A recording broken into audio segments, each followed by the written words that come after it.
আসসালামু আলাইকুম সবাই কেমন আছেন? রেজিয়া ব্লগ চ্যানেলে বরাবরের মতো সবাইকে স্বাগতম জানাচ্ছি।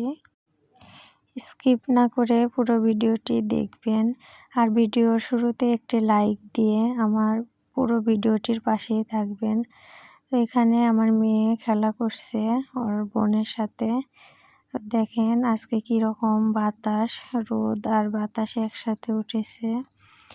তো আমাদের যে এই সাইডে একটা অটোর ঘর বানিয়েছে, তো এখান থেকে আমি ভিডিও শ্যুট করছিলাম, আপনাদের দেখাচ্ছিলাম কীরকম বাতাস।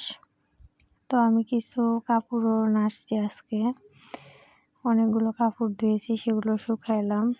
তো বিকেলবেলা এই যে মিষ্টি কুমড়া জাংলা থেকে পেড়ে নিয়ে এটা আবার কেটে নিচ্ছিলাম। তো সবাই বলছিল মিষ্টি কুমড়ায় অনেক পোকা হয়েছে। তো পরে আমি বললাম কেটে দেখি, যা হবার হবে। পরে কেটে দেখি সুন্দর কালার হয়েছে, পোকা তো হয় নাই, অনেক সুন্দর। তো এটা আমি ভাজি করব আর সকালে রুটি বানিয়ে ছেলেকে টিফিন দিব।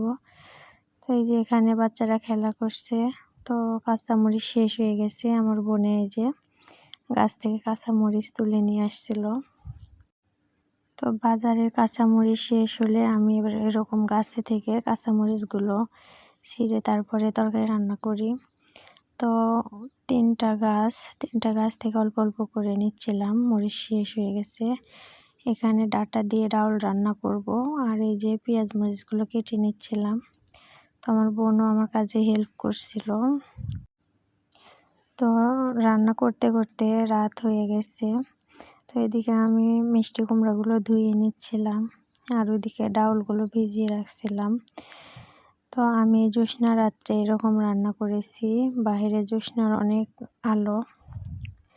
তো এই যে এভাবে আমি সিমেন্টের চুলা ফেলেছি একটা বাহিরে, ওটার ভিতরে আগুন জ্বালিয়ে দিলাম। তো এখন এক এক করে সব রান্না করে নেব। এই যে দেখেন রাত আর এই যে জ্যোৎস্নার আলো, আমি এভাবে রান্না করছিলাম।